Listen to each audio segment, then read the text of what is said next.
Hello and welcome to another video. I'm Maz and today I'm in Gloucester.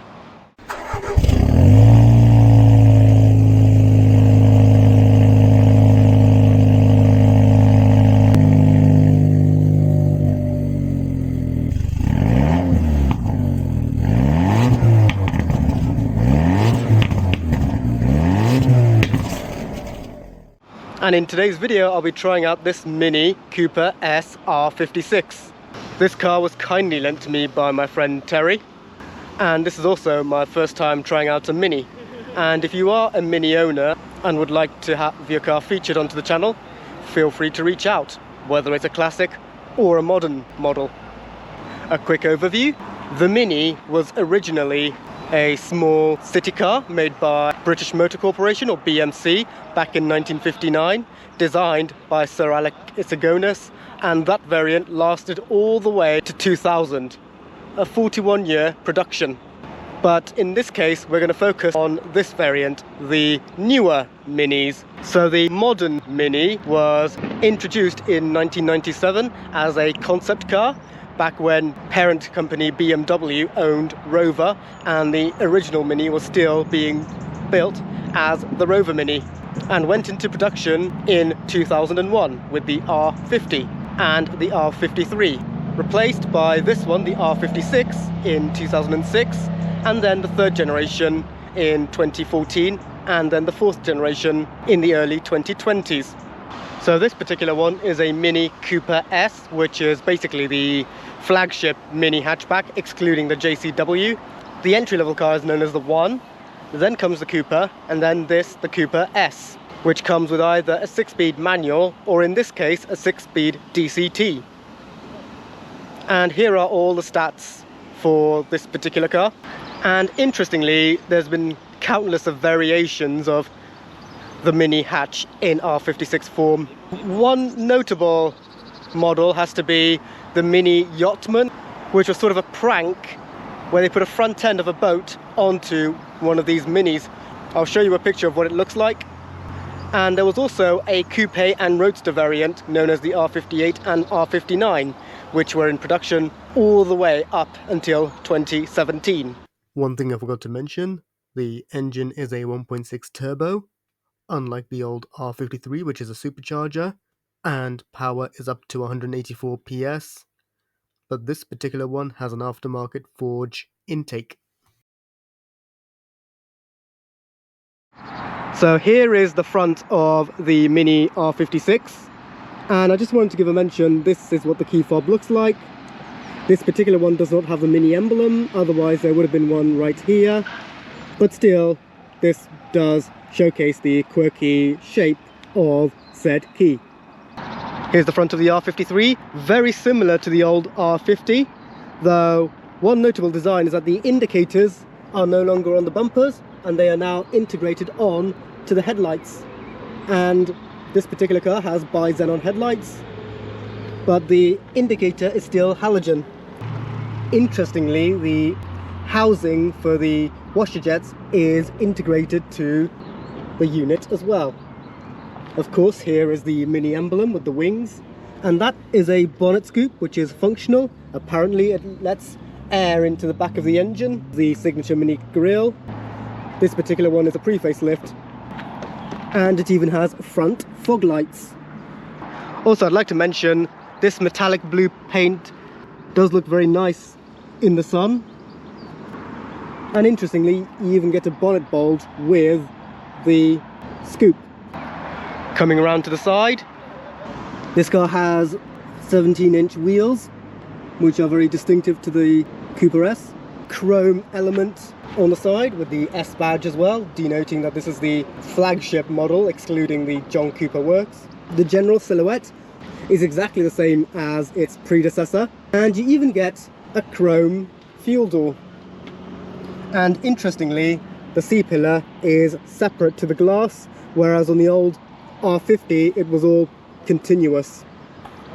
And yes, you got the lip spoiler on top of the tailgate. Strangely, this cladding is not color-coded, probably just to cut costs, but me personally, I would have either have that color-coded or make it gloss black. Coming to the back, Once again, the chrome elements are present. So chrome around the tail lights, chrome on top of the number plate, and chrome on the windowsill. And you even get twin tailpipes in the middle, though these particular ones are aftermarket. Opening the boot. Due to the nature of it being a Super Mini, inevitably it is on the smaller side, but this is how much space you get. And interestingly, even the grab handles for the tailgate are in this similar circular theme found around the car. Same with the housing for the rear wiper. Coming inside, once again the retro design extends to the interior as well. And interestingly, here is a very apparent circle theme. So circle for your mirror switches, circle for your speaker, circle for your other speaker, and circle for your door releaser. And because this car has back seats, that means one thing: I have to get in. So getting inside the back of a Mini R56, so the pull tab is all the way in the back. And luckily this does push forwards. And let's see if I can fit inside. It's actually a lot easier than I anticipated. Okay, I'm in the back. Raise the headrest and pull this back up, and let's try again. And there I am in the back of the Mini. So here I am sat in the back. I am absolutely cramped in here. Luckily I'm wearing pull sliders, so my feet can just about fit underneath the seat in front. The windows are actually quite generous. So strangely, the grab handle in the back are fixed, but the grab handles up front are retractable. Once again, you get some circular theme, so the headrest is also quite circular. And the wheel arch is right here. And interestingly, they integrated the speaker design to that as well. Unfortunately, there's nothing else besides Isofix. Just like a BMW, you flip them up like so, and no armrest for the rear, and there's only 2 seats in the back legally.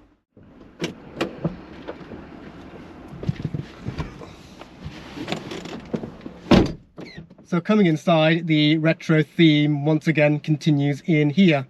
So this is my point of view. So you got the round steering wheel with the round center boss, with a round rev counter in front, and on the center a round speedo with 2 round air vents flanking one another. And this may seem like a blanking trim, but if I press on it, there is a 6 CD changer hidden in here, similar to what BMW put in their E90s back in their days. And underneath is just the glove box. Looking to the door cards, once again the door handle is round. You get a nice silver swoopy trim here, and some nice padding on the armrest. Interestingly, those door handles are designed to make you Dutch reach. So what that means is, rather than using your nearest hand, you actually have to open it with your other hand.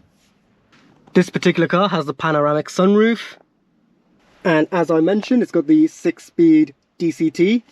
Bizarrely, the PRND label is still on the left, and they did not bother moving it over for right-hand drive. Once again, circular. You got 2 cup holders up front and 1 at the back. Even the handbrake has a very circular design.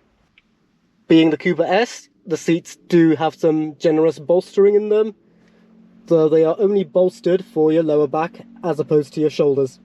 Even the pedals have a very nice silver finish, and because they're part of the BMW group, you get the BMW-like floor mount accelerator.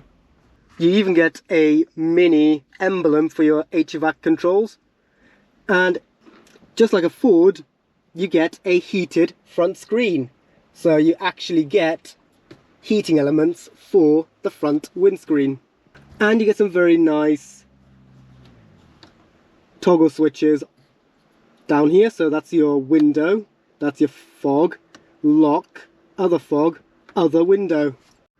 And you can even find that above here for your dome lights your sunroof, and for your ambient lighting as well. And of course a curvy design for the interior mirror. And the hazard button is all the way up here, hidden away from all your other controls. And yes, here is the sun visor with dressing room like lights flanking each side of the mirror. Interestingly, for the driver there is another sun visor here, but the passenger only gets a grab handle. So that's the exterior and interior done now, so let's see what this car is like to drive. Put the seatbelt on. DCT, so put it into drive.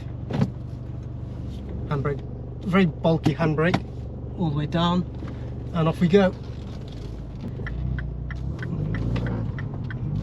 So from first impressions, the accelerator is very sensitive in this R56, and the steering wheel is on the heavier side. And of course, being a DCT, it's a lot more eager to make its move.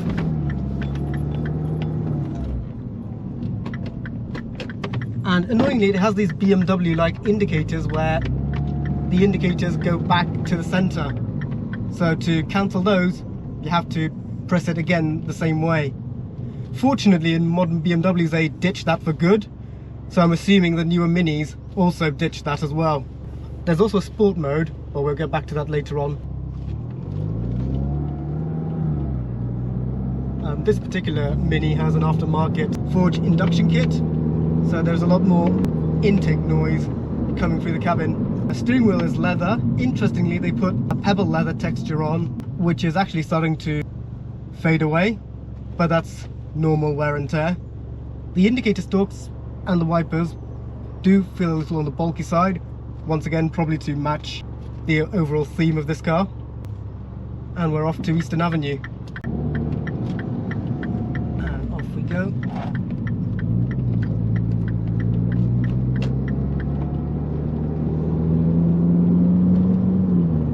Interestingly, the digital LCD screen below the rev counter is very BMW inspired. And luckily, these mirrors do have some blind spot solutions where the reflections start to narrow once they get closer to the end of the mirror. So that's very useful. On some higher spec models, they had some buttons on the steering wheel which usually control the cruise control and the radio, but this particular car does not have that.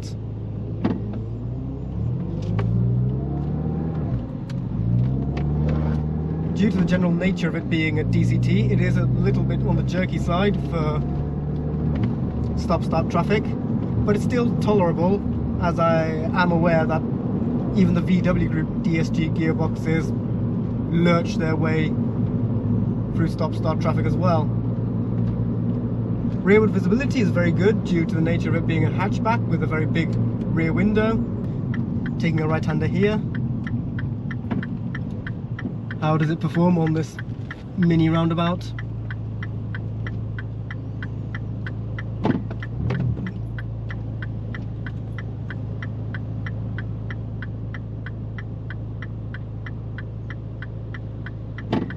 Off we go.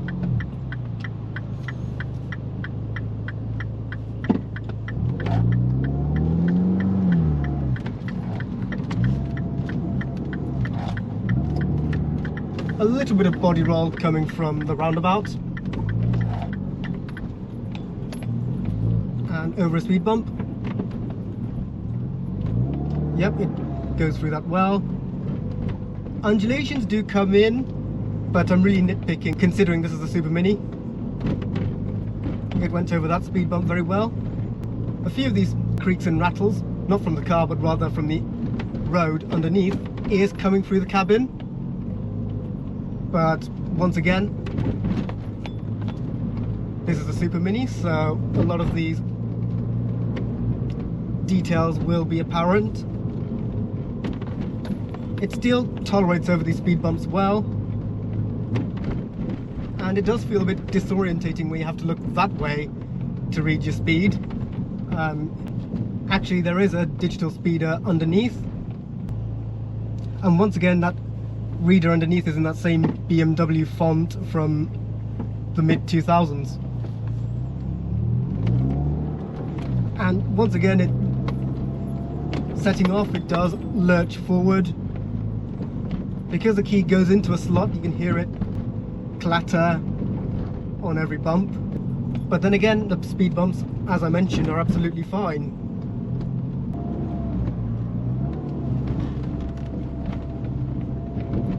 I also forgot to mention this R56 is turbocharged, whereas the old R53 is supercharged. I'm assuming they moved to turbochargers due to how thirsty supercharged engines can be.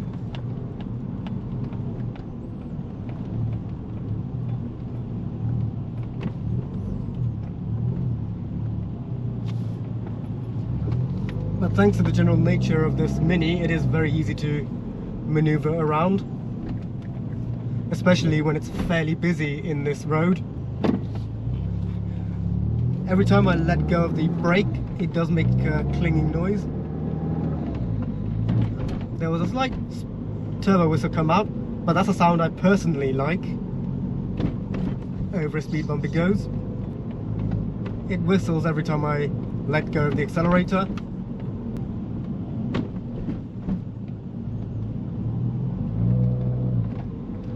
So with regards to the undulations of Barton Street, it's a bit of a mixed bag. It does clatter a bit over a few undulations, but over the main speed bumps that the road offers, the car does them very well. If you live in a place with very dodgy roads, this is still on the tolerable side.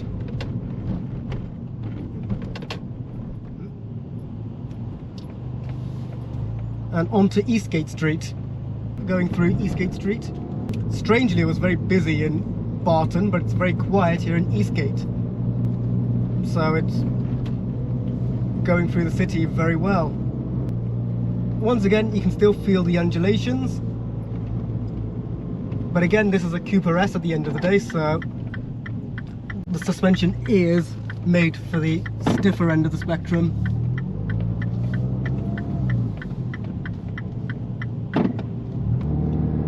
So as far as city driving goes, it still lives up to that expectation from a Super Mini.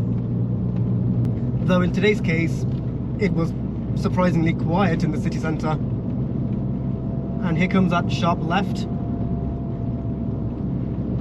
Oh, traffic light.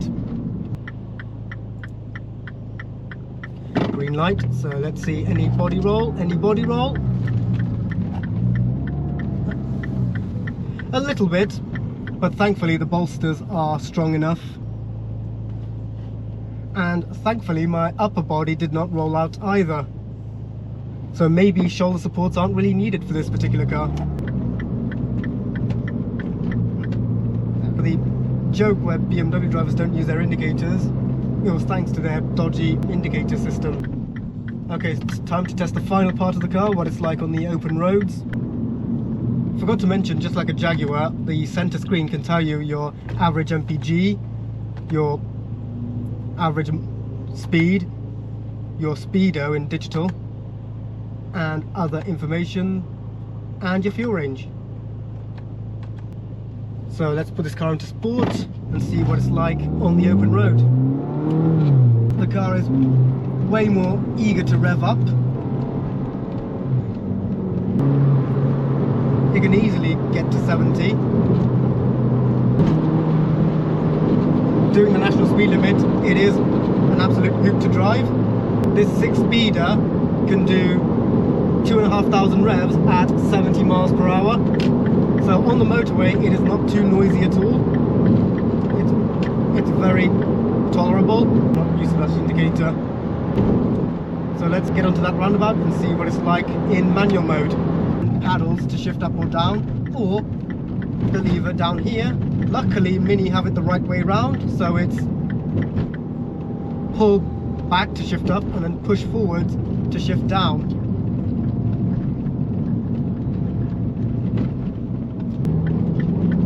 3, 2, 1. 1 and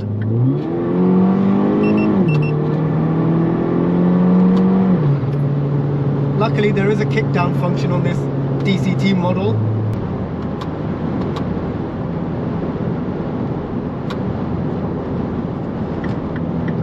And one thing about these paddles is that you can still use them one-handed.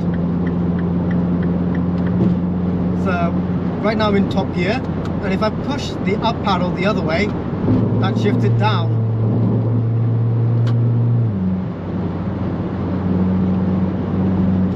Currently stuck behind traffic, but once the traffic goes, let's stretch its legs once more. 3, 2, 1 and even in manual mode, kick down drops 2 gears for you.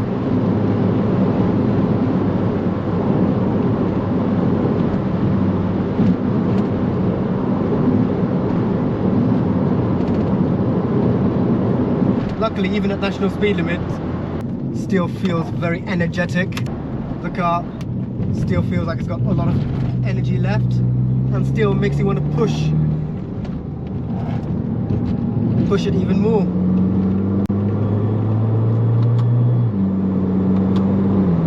So let's get back to the car park and finalize this video. So that's it for today's video. I hope you enjoyed watching me try out this mini R56 Cooper S. Like the video if you enjoyed it, subscribe if you are new, ring the bell to stay up to speed, and I'll see you guys next time. Cheers.